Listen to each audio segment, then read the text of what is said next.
Andrew is the loudest man I've ever met, which coming from me is a bit rich. But actually what's going on beneath the volume is a profound sense of personal responsibility, something really particular to Andrew. How can I make the world better? From the very beginning, Andrew came across as very charismatic. He was always thoughtful and articulate, and now I think those strengths have become even stronger still. I don't know anyone who participates more fully and more broadly and depthfully in civic society and or in the international business arena more than Andrew. And he manifests this whether you meet him in the middle of Queen Street, on the university campus, or sitting on the side of Lake Wanaka, where he and his family like to go. Andrew is now the chair of our Industry Advisory Board, and his influence there has really been quite profound. He's introduced us to a number of the leading business people within New Zealand, and that really has allowed the department to reach out beyond what would be our normal boundaries. Andrew has spent much of his life determined to level the playing field. He went from Onehunga High School to a Rhodes Scholarship at Oxford, but he never left behind that sense that some kids don't have it as easy as others. I think it's fair to say Andrew and Elle have a singular commitment to New Zealand as shown by their philanthropy. But he never tells you about it, ever. It just happens, and it's really meaningful, and you find out about it indirectly. I think over time we'll see Andrew continue to work away in the way he does and have quiet influence but significant influence.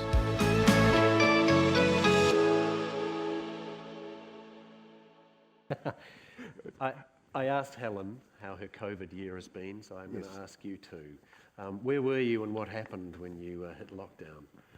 Well, COVID year has been the best and the worst, I guess, in that sense. Look, I travel a lot. People often ask, where do you work? And my wife responds, he lives in a plane, he works in a plane. So actually having that gear shift of being on a plane constantly to being with family, and actually our legal home is the farm in Wanaka.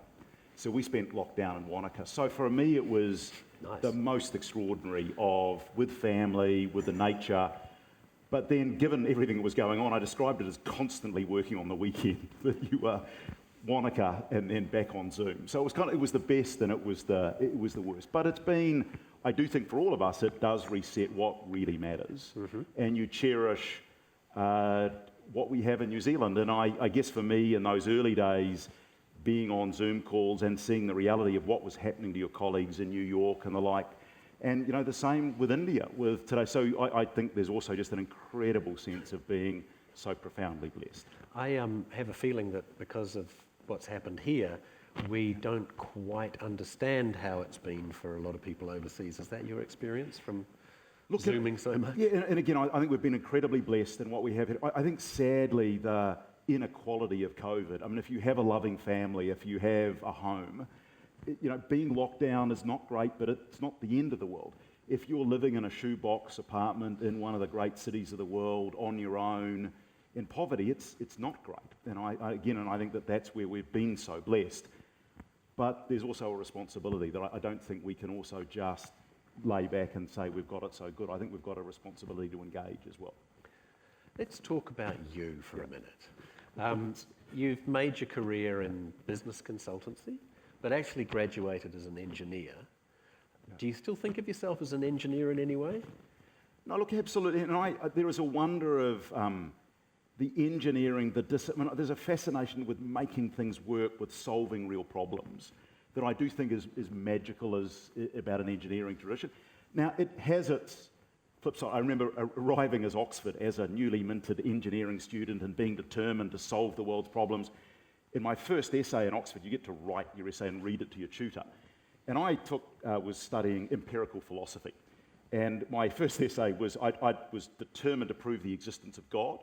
I thought that in an engineering position, it had confounded 500 years of tradition, had proved the existence of God. On the balance of probabilities, God was a Kiwi. If you didn't give me that, I could prove that he absolutely was not Australian. At which point my tutor tipped his glasses, looked at me and went, "So you're here to play rugby?" So it has I think there's something about that engineering tenacity that problems can be solved. Yeah. But sometimes there are limits in terms of Well, you mentioned God, so I'm going to bring it up. Now, I remember watching your father on television, Ian Grant, Yes. The Herd. Yes. Yeah. I was Did you there. listen? Well, let's talk later. So I get the feeling there was faith in your family growing up. Also, maybe a little bit of show business. How was it? Well, I think, and look, Mum and Dad are here tonight, and my siblings and family are here tonight as well. Look, there was the thing that I am so appreciative of that I remember love the most, just an incredible, loving family, and I feel very blessed for that. I also remember a very strong sense of mission. There was the sense of, what Mum and Dad always had the sense of, we've been given something, but you've got to make something and you've got to stand on shoulders. So there was that sense of, to whom much is given, much is expected. And I don't quite know who created it. I think my sister was actually the first to say it. But it was a little bit of a sort of a family motto that if your dreams don't scare you, they're not big enough. And this lovely sense of, and it was never done in sort of an arrogant way, but I think as Kiwis, there's that lovely way when you can unlock aspiration. And Mum and Dad did that in a lovely way. A little bit of an analogy I'll give that, actually something I've been involved with a bit with conservation recently with Ngāi Tahu. And we were having a meeting, and of course the engineer and me, we were planning how we were going to accelerate predator-free and make New Zealand. And Arahia, who's the CEO of Ngāi Tahu, leaned back and goes, the way you're thinking about aspiration, not bold enough. And I go, well, what's your aspiration? And he goes, I want kakapo back on the menu. And I go, kakapo back on the menu? And it's got could we not just start with fantails or maybe, keruru or so? But Arahia's point is, I want what we achieve to be that we make kakapo so abundant that we can even have a realistic. And I guess with drawing it back, Mum and Dad just had that lovely way of unlocking aspiration in a Kiwi-esque way. But there was a sense that, you're not here to cruise. Does this explain to some extent this decision to go to Oxford? I mean, a lot of bright young fellas that had got an engineering degree would be content with that. You completely pivoted. What made you do that?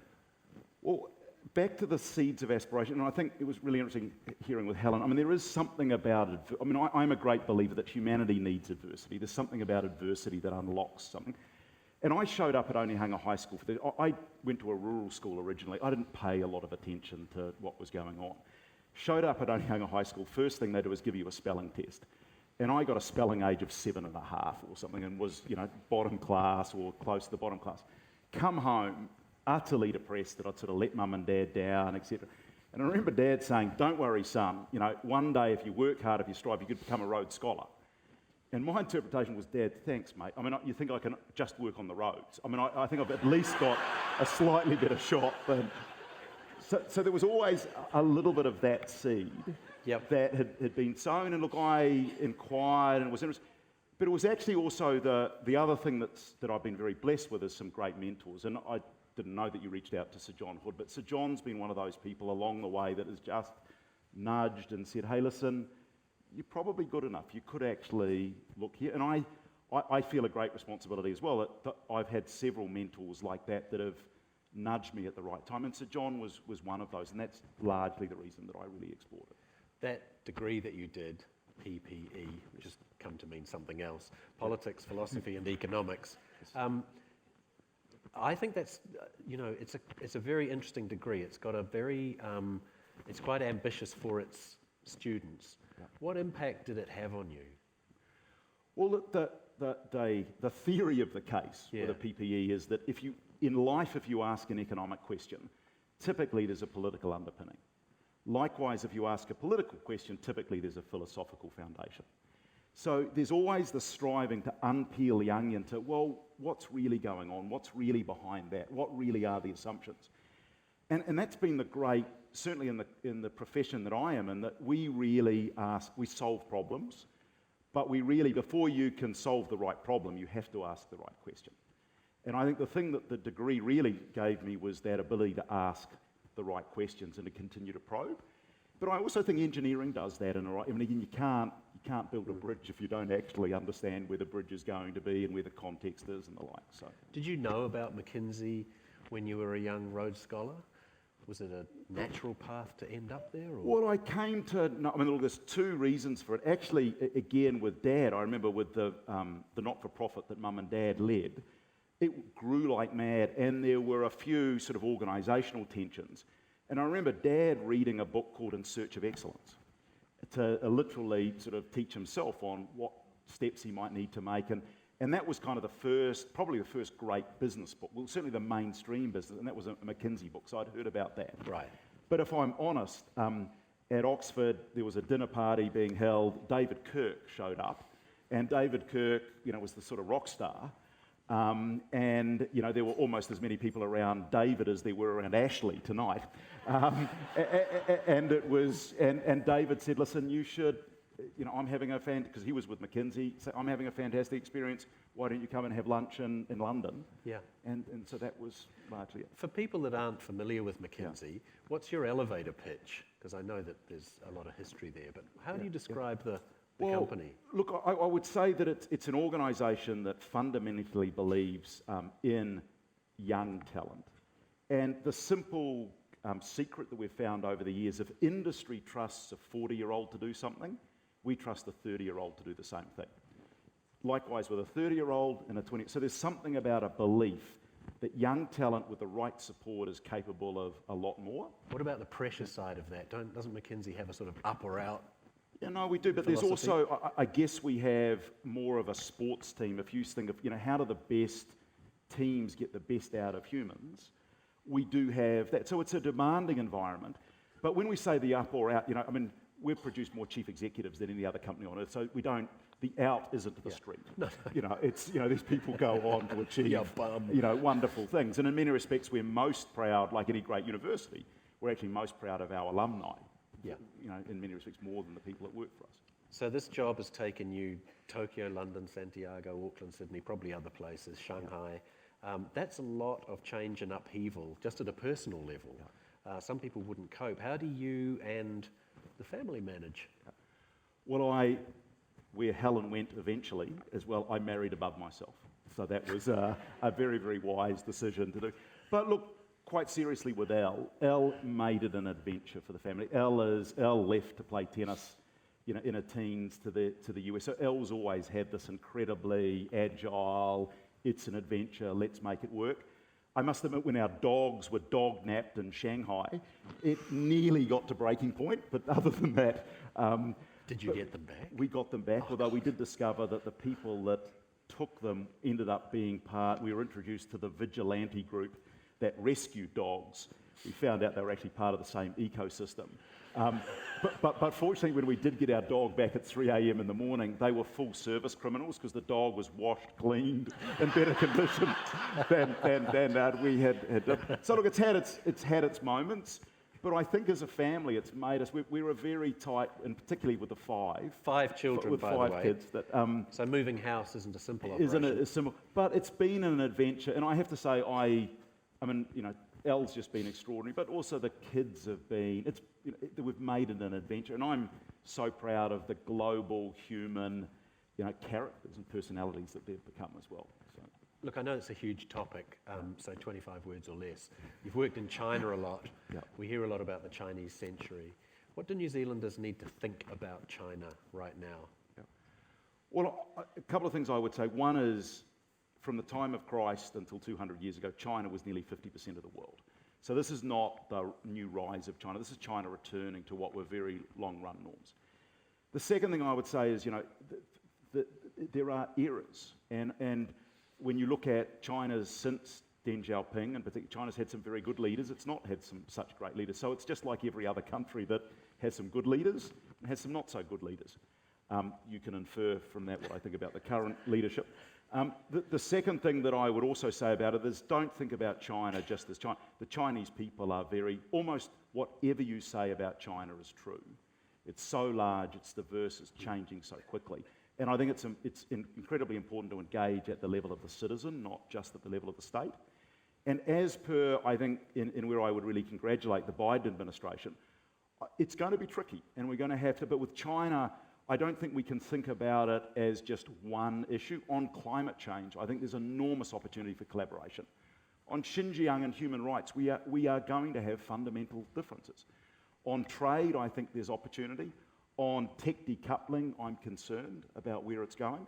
But again, I think there are, in my view, about 7 different swim lanes for which I think the settings with China need to actually be in very different places, where often we have a one-size-fits-all view of an economy. And I also think in these challenging moments, engagement should be our natural reflex, not the other way around, because then we understand each other as human. And look, some of my very best friends are Chinese. When you've got 1 billion people, the top 1% are the most extraordinary people on earth. The bottom 1%, not so much. Will you be continuing to work in and with China?